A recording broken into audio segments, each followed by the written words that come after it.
하나님께서 주신 말씀은 사무엘하 11장 1절부터 13절 말씀입니다. 말씀 다 찾으신 줄로 알고 제가 봉독하겠습니다.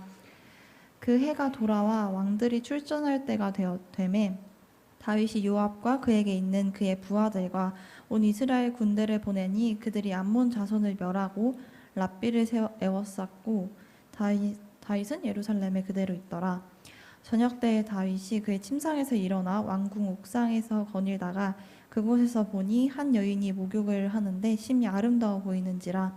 다윗이 사람을 보내 그 여인을 알아보게 하였더니 그가 아뢰되 그는 엘리암의 딸이요 햇사람 우리아의 아내 밧세바가 아니니까 하니, 다윗이 전령을 보내어 그 여자를 자기에게로 데려오게 하고 그 여자가 그 부정함을 깨끗하게 하였으므로 더불어 동침함에 그 여자가 자기 집으로 돌아가니라. 그 여인이 임신함에 사람을 보내 다윗에게 말하여 이르되 내가 임신하였나이다 하니라. 다윗이 요압에게 기별하여 햇사람 우리아를 내게 보내라 하매 요압이 우리아를 다윗에게로 보내니 우리아가 다윗에게 이르매 다윗이 요압의 안부와 군사의 안부와 싸움이 어떠했는지를 묻고 그가 또 우리아에게 이르되 내 집으로 내려가서 발을 씻으라 하니 우리아가 왕궁에서 나가매 왕의 음식물이 뒤따라 나가니라. 그러나 우리아는 집으로 내려가지 아니하고 왕궁 문에서 그의 주의 모든 부하들과 더불어 잔지라. 어떤 사람이 다윗에게 아뢰되 우리아가 그의 집으로 내려가지 아니하였나이다. 다윗이 우리아에게 이르되 내가 길 갔다가 돌아온 것이 아니냐, 어찌하여 내 집으로 내려가지 아니하였느냐 하니, 우리아가 다윗에게 아뢰되 언약궤와 이스라엘과 유다가 야영 중에 있고 내 주 요압과 내 왕의 부하들이 바깥들에 진치고 있거늘 내가 어찌 내 집으로 가서 먹고 마시고 내 처와 같이 자리이까. 내가 이 일을 행하지 아니하기로 왕이 살아계심과 왕의 혼에 살아계심을 두고 맹세하나이다 하니라. 다윗이 우리아에게 이르되 오늘도 여기 있으라. 내일은 내가 너를 보내리라. 우리아가 그날에 예루살렘에 머무니라. 이튿날 다윗이 그를 불러서 그로 그 앞에 먹고 마시고 취하게 하니 저녁 때에 그가 나가서 그의 주의 부하들과 더불어 침상에 눕고 그의 집으로 내려가지 아니하더라. 아멘. 아멘. 이는 살아계신 하나님의 말씀입니다. 아멘. 중세 시대 때는 사람들이 천국을 소망을 했는데 근대에 들어와서 세상이 달라졌습니다. 더 이상 사람들이 천국을 소망하지 않고 사람들로 만들어질 유토피아를 기대하고 소망하게 되었어요. 과학과 인간 이성이 이전에 전혀 경험해 보지 못했던 문명의 이기를 만들어내면서 인류의 미래는 청색 빛으로 바라보게 되었습니다. 인류의 발전 그리고 평화, 낙관적인 기대가 넘쳐났었는데 그 기대가 완전히 무너지는 사건이 연이어 일어나게 됩니다. 그 사건은 1차 세계대전과 2차 세계대전인데요. 1차 세계대전 때 1600만 명이 죽었어요. 그리고 2차 세계대전 중에 7천만 명이 죽게 되었습니다. 이 나치 독일의 인종 학살, 그리고 일제의 전쟁 범죄, 그리고 핵폭탄의 이 대량 파괴를 통해서 인간의 발전이 오히려 인류의 생존의 위협이 될 수가 있구나라고 하는 것을 깨닫게 되었고요. 인류의 진보가 유토피아를 만들어낼 수 있는 것이 아니구나. 유토피아에 대한 환상이 사라지게 되었습니다. 특별히 나치 독일이 유대인 600만 명을 학살하는 것을 보면서 인간이 어떻게 이렇게 잔혹하고 어떻게 이렇게 악할 수가 있는가, 이런 사건을 목격하면서 우리가 묻게 됩니다. 도대체 악은 무엇인가? 악은 어떻게 시작되는가? 악의 근원은 도대체 뭔가? 이 죄와 악에 관련돼서 흥미로운 주장을 한 이 동양의 철학자가 있는데 그는 맹자와 순자입니다. 이 맹자는 성선설을 주장을 했어요. 인간은 날 때부터 선하다. 그런데 환경이 나빠가지고 나쁜 사람이 이렇게 만들어지는 것이다. 나오는 것이다. 근데 순자는 아니다. 인간은 원래 악하다. 이런 주장을 했어요. 우리 성도님도 우리 기독교는 뭘까요? 성선설일까요? 성악설일까요? 성악설 둘 중에 하나. 근데 다 아니에요. 우리 디모데전서 4장 4절에 하나님께서 지으신 모든 것이 선함에 감사함으로 받으면 버릴 것이 없다고 말씀하셨어요. 그러니까 하나님은 다 선하게 만드셨어요. 다. 하나님이 악한 걸 만들 수가 없죠. 하나님은 다 선한 것을 만드셨어요. 그러면 성선설이 맞나? 그러나 또 그렇지도 않아요. 로마서 3장 2, 3절에 모든 사람이 죄를 범하였음에 하나님의 영광에 이르지 못하더니 모든 사람 갓난아기도 죄를 범했다는 거예요. 원죄가 있다라는 것이에요. 그러면은 성선설도 아닌 것이에요. 성악설도 아니고 성선설도 아닌 것입니다. 그러면 뭔가 죄는요, 우리 기독교 신앙에서 죄란 무엇인가? 바로 하나님, 우리 거룩하신 하나님으로부터 등을 돌리고 하나님으로부터 떠난 그 상태를 죄의 상태라고 합니다. 그래서 아담의 후손들은 하나님을 떠난 상태로 태어나기 때문에 그 원죄를 가지고 있다. 뭔가 행위를 해서가 아니라 하나님을 떠난 상태를 우리 기독교에서는 죄라고 합니다. 그래서 죄를 우리 기독교에서는 복수로 쓰지를 않아요. 종교적인 죄를 복수로 쓰지 않고 하나님을 떠난 그 상태를 죄라 합니다. 그리고 그 상태로 태어나기 때문에 원죄가 있다. 이렇게 하나님을 떠난 존재들이 그 안에서 나오는 것, 그 안에서 나온 것이 뭔가, 하나님을 떠난 이들에게 나오는 것이 뭔가, 마가복음 7장에 보면은 21절부터 23절을 보면은 사람의 마음에서 나오는 것은 악한 생각, 곧 음란과 도둑질과 살인과 간음과 탐욕과 악독과 속임과 음탕과 질투와 비방과 교만과 우매함이니 이 모든 악한 것이 다 속에서 나와서 사람을 더럽게 하느니라 라고 말씀하고 계셔요. 그러니까 악은 따로 존재하는 것이 아니고요, 하나님을 떠난 존재들이 행하는 것이, 그 존재들이 하나님을 떠나서 이제 어떤 일을 행하는 것들 가운데 악이 발생한다라는 것입니다. 그 화면을 보시면은 하나님을 떠난 이들이 범하는 죄라든지 악을 보면요, 하나님의 거룩한 성품이 결핍되어 있는 것을 볼 수가 있어요. 그래서 죄의 원인은 하나님께 있지 않고 하나님으로부터 떠난 존재들이 행하는 것들이 그러한 것이다. 우리 아까 죄와 관련돼서 성경이 말하는 진리는 악이 따로 있는 것이 아니라 하나님을 떠난 존재들에게서 나오는 것인데, 그러므로 하나님을 떠난 인간은 누구든지 적당한 조건이 되면, 악을 행할 계기가 되면 누구나 얼마든지 악인이 될 수 있다라고 하는 것을 우리 성경은 우리에게 교훈하고 있습니다. 그 예를 잘 보여주는 것이 바로 오늘 본문이라고 할 수가 있겠는데요. 다윗이 크게 성공하고 성장하게 되었어요. 다윗의 나라가.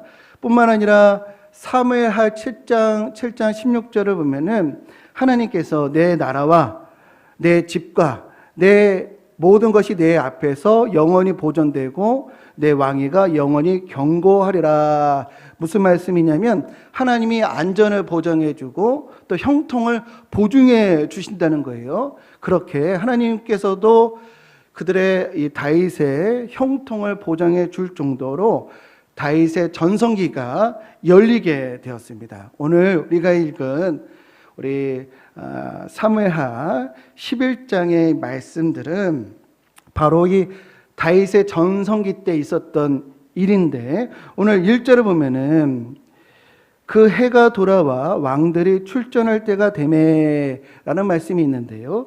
이 과거에 이 나라들이 1년 내내 전쟁하는 것이 아니고요, 전쟁 시즌이 있었어요. 그러니까 우기에는 전쟁을 하지 못하고 이 건기가 오게 되면은 전쟁이 본격화되어서 왕들이 진두지휘하게 되었는데, 근데 어느덧 이 다윗은요 예루살렘에 그대로 있었다라고 말하고 있어요. 왕이 직접 나서지 않을 정도로 나라가 아주 탄탄하게 된 거예요. 국방력이 아주 빈틈이 없게 된 겁니다. 또한 믿을 만한 신하들이 다윗을 대신해서 든든히 나라를 지키고 있다라고 하는 것을 보여주는 대목입니다. 그리고 2절을 보면은 저녁 때에 다윗이 그의 침상에서 일어나. 이건 뭘 의미하냐면 낮잠을 이 다윗이 즐겼다는 것이에요. 왜? 여유가 있으니까. 계속된 승리로 자신감이 가득했어요. 그러나 이와 함께 영적인 해이함이 그에게 있었다라고 하는 것을 암시하는데, 그러한 때에 그가 자신의 나라를 살펴보았습니다. 자신의 주변을 돌아보게 되었는데, 그때 옥상에서 한 아름다운 여인을 보게 돼요. 그 순간 안목의 정욕, 이 육체의 정욕이 다윗을 사로잡게 돼요.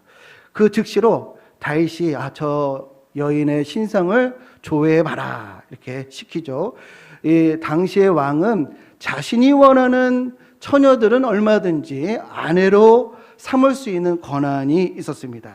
그래서 신분을 조회를 해서 저 아름다운 여인이 처녀였으면 참 좋겠다. 그러면 내 아내로 삼아야지. 근데 참 아쉽게도 그 여인은 남편이 있었습니다. 다윗은 이미 수많은 아내가 있었고 또 부족한 거 하나도 없는 그런 이 처지였지만 갖고 싶은 것이 생기니까 참을 수가 없었어요. 뿐만 아니라 그가 왕이 된 지 이미 오래되었어요. 왕은 뭐죠? 자신이 원하는 것은 다 가질 수 있는 그런 절대 권력이에요. 이게 오래되다 보니까 어느 순간 익숙해졌어요. 내가 원하는 것은 다 할 수 있어. 이렇게 당연한 것이 되어 버렸습니다. 제가 살아오면서 깨달은 것이 있는데요. 인생에 있어서 가장 어려운 것이 무엇인가라고 했을 때 가장 어려운 것은요, 할 수 없었던 것을 노력해서 하는 것보다도요, 할 수 있는 것을 안 하는 것, 할 수 있는 것을 끝까지 안 하는 것, 이게 제일 어렵더라고요. 할 수 있는 것을 끝까지 안 하는 게 제일 어렵다는 것을 깨닫게 되었습니다. 뭐 갑질이라든지 아빠 찬스, 엄마 찬스, 권력형 비리, 뇌물, 수수, 권력자의 행포, 유치원에서 큰애가 작은애를 괴롭히는 모든 것들 동일한 특징이 있는데, 그것은 할 수 있는 것을 해서 벌어진 행위라고 하는 것이에요. 할 수 없던 거 막 애쓰고 힘쓰고 땀 흘려가지고 범죄하는 경우는 거의 없더라고요. 할 수 있는 것을 하는 가운데 여러 악들, 범죄가 일어나는데, 다윗이 이제 왕이라고 하는 절대적인 힘으로 무엇이든지 정당화할 수 있어라고 하는 심리로 여인을 불러, 남편이 있는 여인을 불러 더불어 동침하게 됩니다. 그리고 얼마 후에 밧세바가 임신을 했다라고 하는 소식을 듣게 되는데요. 그때 당황했을 것입니다. 불안이 막 밀려왔을 거예요. 왜냐하면 자신이 저지른 죄가 드러날 위험에 직면했다라고 하는 것을 그가 느꼈을 그런 상황이기 때문에 너무너무 불안했을 거예요. 내가 지금까지 쌓아 올렸던 모든 권위, 품위, 또 왕으로서 갖춰야 될 지금까지 쌓았던 도덕적인 위상, 이게 순간 무너질 수도 있겠다라고 하는 위기의식이 그에게 찾아왔을 것입니다.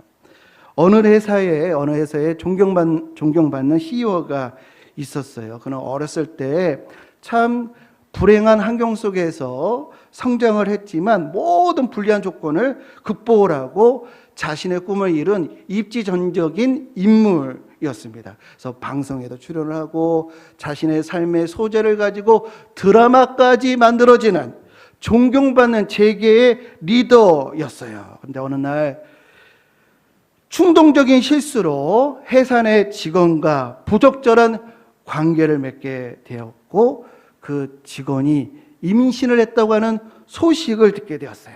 그때 이렇게 생각을 했겠죠. 어떻게 하지? 이 사실이 알려지면 내 경력이 다 끝이 날 텐데 이 일을 사람들이 알게 되면은 내 모든 것이 다 버릴 텐데 이 일을 아내가 알면 얼마나 절망하고 배신감을 느낄까?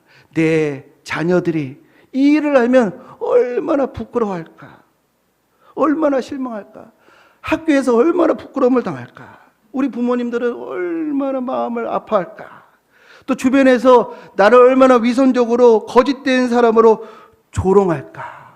내가 여기까지 오기 위해서 얼마나 노력을 했는데 이 바보야 어쩌다가 너의 모든 것과 그 충동적인 일과 그 맞바꿔 버릴 수가 있냐? 이 멍청아. 이렇게 아마 생각을 했을 것입니다. 그때 좀 이런 일이 일어나지 않도록 조심했어야지. 그러나 이 엎드려진 거 어떻게 하겠어? 무슨 수를 쓰더라도 틀어막아야지. 만약에 우리 성도님들이 그 입장이라고 한다면 어떻게 하시겠습니까? 어느 대형 단체의 종교 지도자가 100만 원짜리 영수증을 허위로 제출을 했습니다. 사실 그 100만 원 그의 인생에 있어서 그렇게 큰 액수도 아니에요. 그러나 한순간의 욕심에 의해서 그 일을 저지르게 되었습니다. 그런데 이상하다 싶은 재정부에서 그것을 따지고 들어옵니다. 그렇게 되면요, 이제는 이 100만 원이라고 하는 게 절대로 그 100만 원의 가치가 아닌 것으로 바뀌게 돼요. 이 사건은요, 자신이 쌓아올린 신뢰, 명예, 입지가 걸린 생존의 문제로 바뀌어버리게 됩니다. 자신이 살 길은 공동체가 두 쪽이 나든 말든 문제를 제기하는 사람들을 사적 감정을 가지고 나를 공격하는 불순한 세력이라고 몰아붙여서 자신의 살 길을 찾는 그런 이제 길밖에 없는 것이죠. 작년에 경북 예천에서 집중호우로 민간인들이 이제 떠내려갔는데 그들을 수색하는 그런 임무를 수행했던 해병대 최모 상병이 이제 급류에 휩쓸려 가서 나중에 죽음으로 발견이 되었어요. 이 사건에 관련돼서 진상 규명을 요구하는 목소리가 있는 거 잘 아실 것입니다. 왜 그럴까요? 왜 진상 규명을 요구할까요? 권력에 의해서 뭔가 은폐되고 있다라고 하는 의혹이 있기 때문에 그래요. 진상 규명에 대해서 눈물의 호소가 있지만 어느 고위 당국자도 속 시원하게 시인하는 그런 분이 없습니다. 왜 그럴까요? 이처럼 오늘 본문과 같은 일들은요, 우리 사회에 비일비재하다라고 할 수가 있겠습니다. 우리의 일일 수도 있다라는 것이죠. 다시 본문으로 돌아와서 밧세바가 임신을 했다라고 하는 소식을 듣는 순간 이 다윗이 주도면밀하게 움직여요. 그래서 모압 장군에게 우리아를 나한테 보내라. 우리아가 도착을 합니다. 전쟁은 어떻게 진행이 되냐? 요압은 어떻게 지내냐? 우리 지금 전쟁의 어떤 전세는 어떠냐? 이런 것들을 물어보고 격려하고 치하를 합니다. 그러면서 내 집에 가서 발을 씻으라. 이것은 아내 품에서 자라라고 하는 이런 것이죠. 이런 지시와 함께 하사품과 술상을 같이 따라 보냅니다. 그러니까 죄를 은폐하려고 하는 그러한 강교한 수법과 기만책을 총동원하는 것입니다. 그런데 어찌된 일인지 우리아가 집으로 내려가서 이 아내와 함께 자지를 않는 거예요. 이 왕궁 뜰에서 부하들과 함께 이 밤을 보냅니다. 아니 계획대로 되어야 하는데 계획대로 안 풀리니까 얼마나 초조하고 당황스러운지 안 되겠다 싶어가지고 우리아를 부릅니다. 왜 너 왕이 그렇게 명령했는데 왜 시키는 대로 하지 않느냐. 그때 우리아가 다음과 같이 말을 하는데요, 우리의 가슴을 칩니다. 어떻게 말을 하냐면 언약궤가 지금 야영 중에 있다는 것이에요. 지금 하나님께서 우리와 함께 싸우고 계시거늘 내가 어찌 편히 쉴 수가 있겠습니까? 라고 하는 그런 뜻이에요. 또한 왕의 충성된 부하들, 내 동료들이 생사를 할 수 없는 전쟁터에 있거늘 내가 어찌 먹고 마시고 처와 같이 잘 수가 있겠습니까? 라고 말하는 겁니다. 이런 말을 하는 젊은 우리아를 보면서 다윗은 자신이 보였을 거예요. 과거 자신이 이 사울왕이 자신을 죽이려고 했음에도 그것을 피해가지고 광야에 있을 때, 아, 광야에서 하나님이 나와 함께 계시지라고 하는 그런 믿음 때문에 용기를 갖고, 또 같이 친구들과 이 열악한 환경이지만 동고동락하면서 친구들과 같이 야영을 했던 것, 이런 것들이 생각이 났을 것입니다. 왕이 자신을 죽이려고 했음에도 끝까지 충성을 했던 그 젊은 자기 자신의 모습이 우리아에게 투영이 됐을 것이에요. 사실 우리와 같은 신하들은요, 정말 축복이죠. 선물이죠. 어찌 나라가 혼자 경영할 수가 있겠습니까? 우리와 같은 신하들이 있기 때문에 나라가 지금 강성해질 수 있었던 것입니다. 그러나 사울왕이 다윗을 죽이려고 했던 것 같이 다윗도 신하 우리아를 죽이기로 작정을 합니다. 왜 그럴까요? 저 신하 때문에 자신의 모든 것이 다 사라질 판이 됐기 때문에 죽이려고 하는 그런 마음을 갖게 된 것이에요. 그가 쌓아올린 모든 평판, 존경, 신뢰가 한순간에 무너지게 생겼습니다. 바보가 아닌 이상 이 죄가 드러날 경우에 어떤 일이 일어날지 누구나 다 예상할 수가 있습니다. 자신의 위신, 지도력, 곤두박질 할 수 있다는 것을 얼마든지 예상할 수가 있죠. 그래서 다윗이와 아무것도 안 보였어요. 오직 이 죄를 은폐해야 한다, 이것만 보이게 되었습니다. 그래서 결국 우리아를 살해하는 단계까지 이르게 되었어요.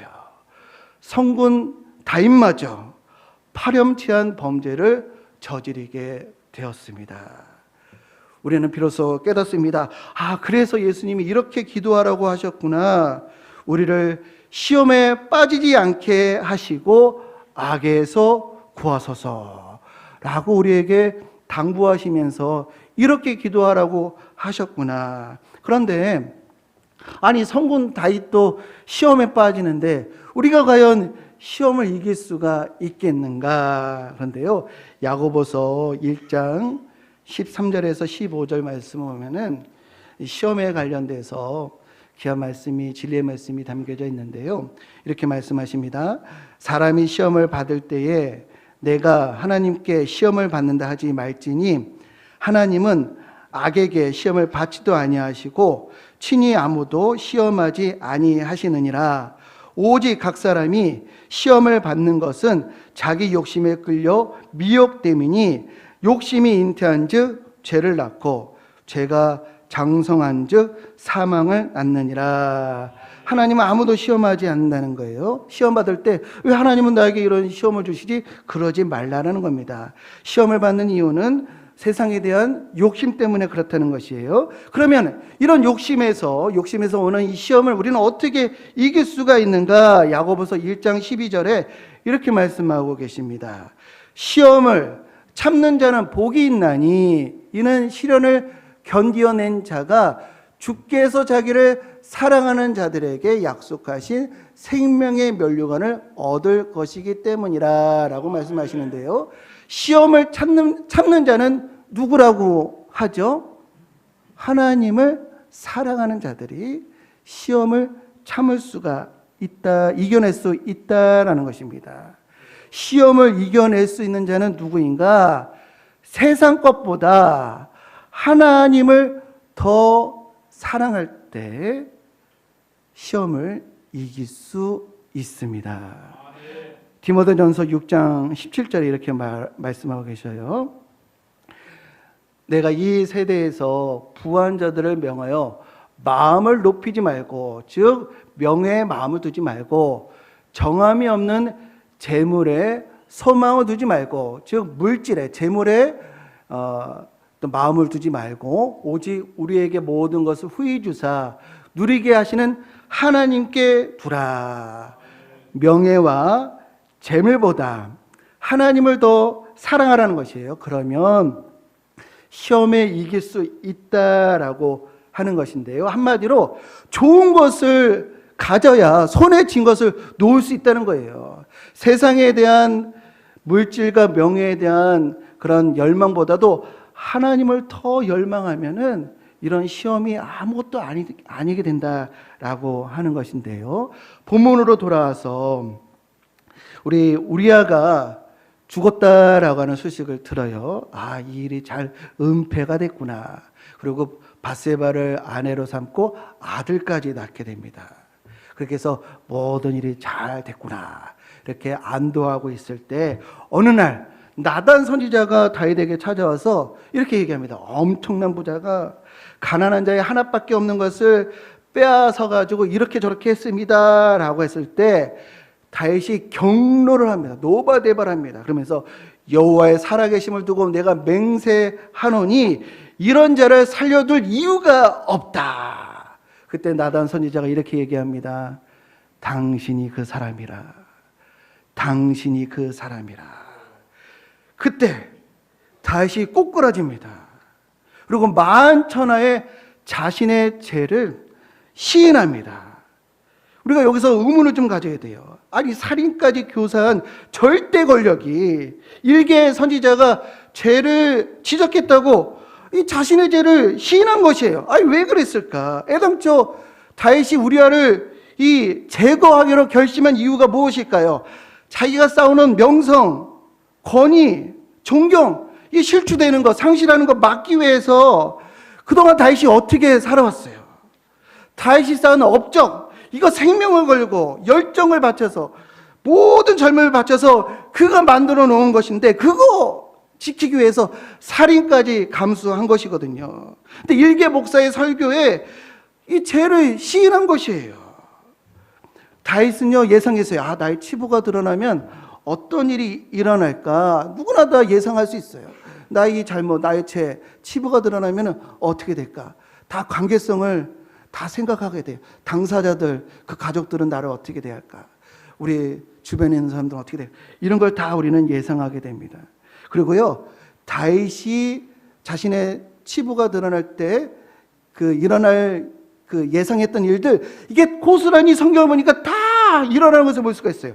시편 3편 1절에 이렇게 다윗이 고백합니다. 여호와여, 나의 대적이 어찌 그리 많은지요. 일어나 나를 치는 자가 많으니이다. 이게 무슨 내용이죠? 다윗의 치부 때문에 수많은 신하와 백성들이 다윗에게 등 돌렸다는 거예요. 다윗에게 이 다윗을 배반한 신하 중에 가장 뛰어난 참모가 있었는데 그게 아이도벨이에요. 아이도벨의 지략은요, 너무도 탁월해가지고 성경에 보니까 그의 말을 하나님 말처럼 사람들이 다 받았다고 해요. 브레인 중에 브레인인데 다윗을 배반합니다. 왜 배반했을까요? 성경에 보면요, 이 아이도벨이 밧세바의 친척이에요. 그래서 배반을 한 것이에요. 그뿐만 아니라 사무엘하 15장 우리가 매일 아침 성경을 읽고 있잖아요. 그 성경 읽는 분들은 참 재미있게 설교에 함께 하실 거예요.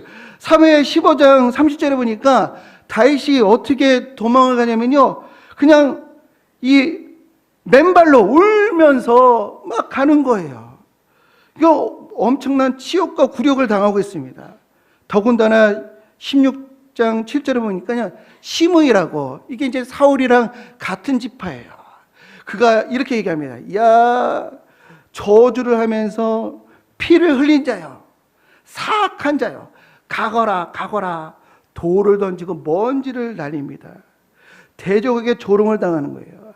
이거 예상했던 일입니다. 자신의 죄가 드러나면 친구가 적이 되고 충신들은 반역하고 대적들이 공격할 수 있겠다, 이런 예상했던 일들이 다 일어나고 있는 것이에요. 이 망신 피하려고, 이 결과, 이런 일들 피하려고 살인까지 교사를 한 거예요.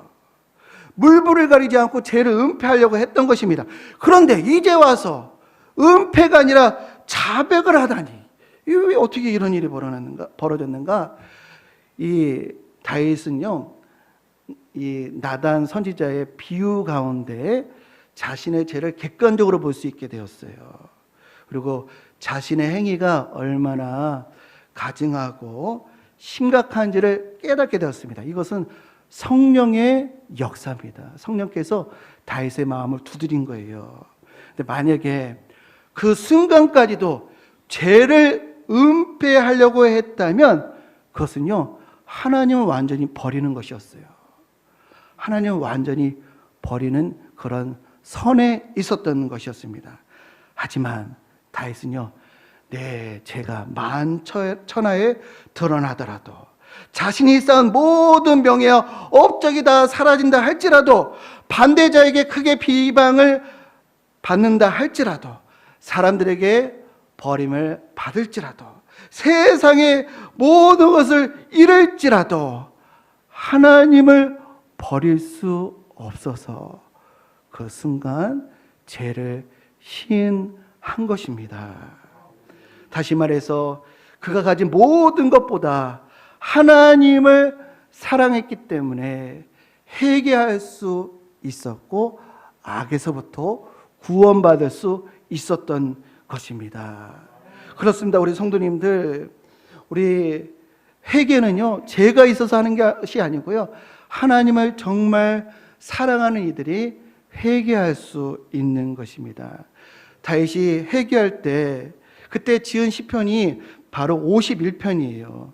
시편 51편 10절과 11절에 이렇게 그가 고백합니다. 하나님이여, 내 속에 정한 마음을 창조하시고 내 안에 정직한 영을 새롭게 하소서. 나를 주 앞에서 쫓아내지 마시며 주의 성령을 내게서 거두지 마소서라고, 이렇게 하나님을 버릴 수 없습니다. 하나님, 나를 버리지 말아 주옵소서라고 그가 고백하는 것을 볼 수가 있습니다. 하나님을 사랑하는 이들이요, 정말로 자신의 실수도 시인하고, 하나님을 정말 사랑하는 이들이 남을 용서하고 남에게 용서도 구할 수 있는 것입니다. 하나님을 사랑하는 이들이 진정 자기 자신을 부인할 수 있는 것입니다. 광야에서 사탄이 예수님께 천하만국과 그것들의 영광을 보여주며 예수님을 시험할 때 예수님은 조금도 망설임 없이 시험을 이겨내었습니다. 그것은 세상의 것보다 하나님을 더 사랑했기 때문입니다.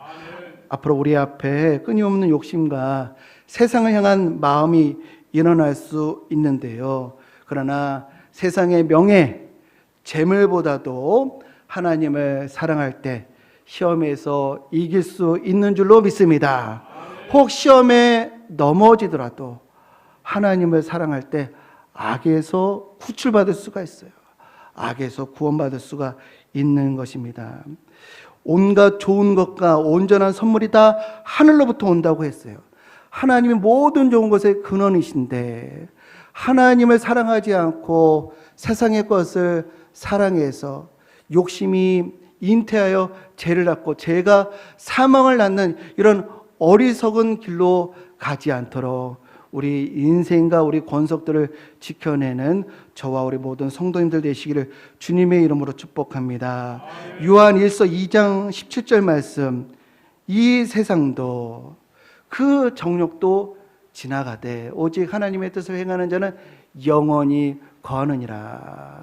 정욕들, 명예, 재물 다 지나가는데 이것을 사랑해서 하나님을 버려서 멸망을 받는다고 한다면, 악에서 구원받지 못한다고 한다면 얼마나 안타까운 일인가. 다시 한번 세상 것보다 하나님을 사랑하는 지혜가 있어서 나도 살리고 우리 주변도 우리 자녀들도 우리 이웃들도 살리는 복된 우리 성도님들 모두 되시기를 주님의 이름으로 간절히 축원드립니다. 이 시간에 우리 주의 사랑에 매여라는 찬양, 하나님 내가 하나님을 더 사랑하여 인생에 많은 시험이 있다 할지라도 이겨내기를 소망합니다. 혹 시험에 넘어질지라도 악에 빠지지 아니하고 악에서 구원하여 주옵소서라는 우리의 믿음을 담아 우리 함께 찬양하겠습니다.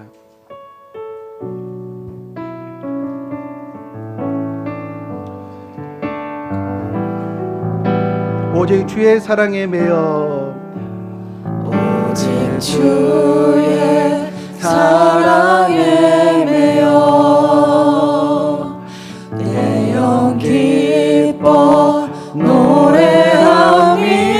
이 소망의 언덕 이 소망의 언덕 기쁨의 땅에서 주께 사랑드립니다. 앞으로 돌아갑니다. 오직 주의 사랑에 오직 주의 사랑에 매여 내 영 기뻐 노래합니다. 내 영 기뻐 노래합니다. 하나님께 소망을 두기를 소망합니다. 이 소망의 언덕 기쁨의 땅에서 주께 사랑드립니다. 주께 사랑드립니다. 오직 주의 임재 안에 갇혀 오직 주의 그 안에 갇혀 내 영 기뻐 찬양합니다. 내 영 기뻐 찬양합니다. 이 소망의 언덕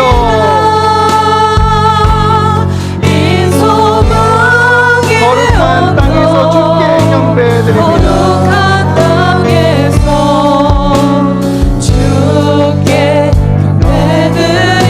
주께 주신 모든 은혜 나는 말할 수 없네.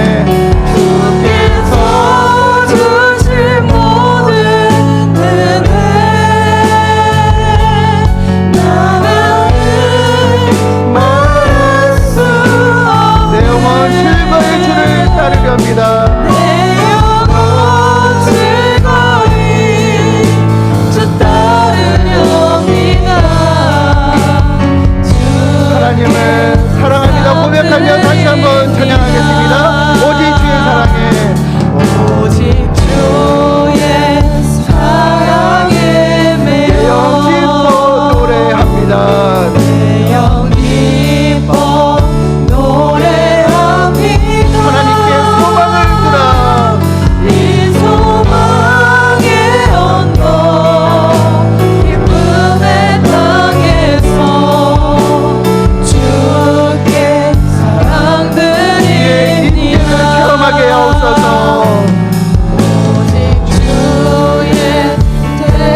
기도하겠습니다. 악인이 따로 있는 것이 아니라 누구나 적당한 조건이 되면 하나님 말씀에서 떠나면 예수 그리스도의 성품에서 등을 돌리면 그 안에 빛이 없으면 악인이 될 수 있다는 것을 우리가 기억하면서 다시 한번 하나님을 무엇보다도 사랑하고 하나님 말씀을 지켜 행하겠습니다. 하나님 말씀을 무엇보다도 사랑하겠습니다 라고 결단하며 우리 주의 이름 부르며 우리 함께 기도하겠습니다.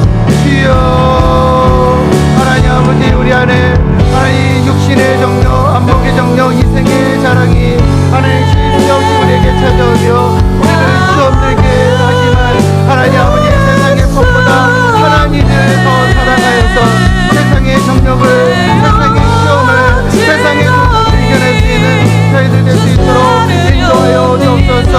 예수님의 정순과 성품으로 나아가보자. 오늘도 예수님을 지키게 해주시고 손들로 생각하는 자는 넘어질 것 조심하라 하셨다니 오직 주 예수 그리스도의 하나님 성품으로 옷을 입고 정령을 위하여 육신의 일을 도모하지 않도록 저의 삶을 지켜주옵소서. 제 유혹에서 이기는 자가 되게 해주시고 언제나 예수 그리스도의 성품에 거하는 복된 성도들 될 수 있도록 주여 다스려 주옵소서.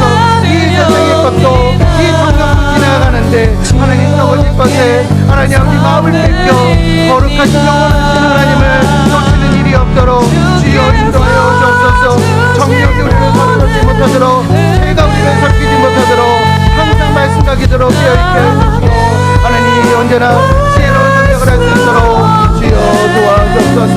하나님 우리 안에 하나님에 대한 사랑으로 충만케 하여 주시고 하나님의 말씀을 사랑할 수 있는 자의 머리가 될 수 있도록 주여 인도하여 주옵소서. 우리를 시험에 빠지지 않게 하시고 악에서 구하소서. 주님, 이 기도를 우리 스스로뿐만 아니라 우리 가족들, 우리 자녀들, 우리 교인들의 간절한 기도 제목 되게 하여 주옵소서. 선줄로 생각하는 자는 넘어질까 조심하라고 말씀하셨습니다. 그래서 항상 말씀으로 자신을 성찰하고 예수 그리스도로 옷 입고 정욕을 위하여 육신의 일을 도모하지 않도록 항상 말씀과 기도로 우리를 지킬 수 있도록 하나님 다스려 주옵소서.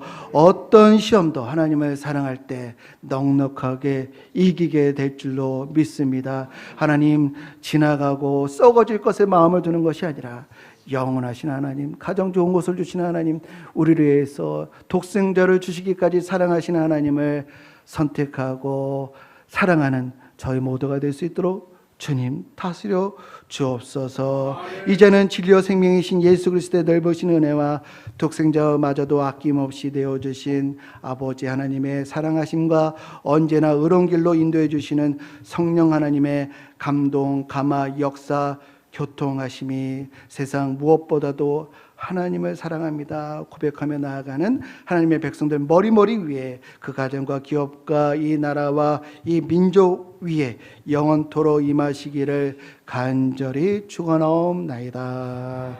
아멘.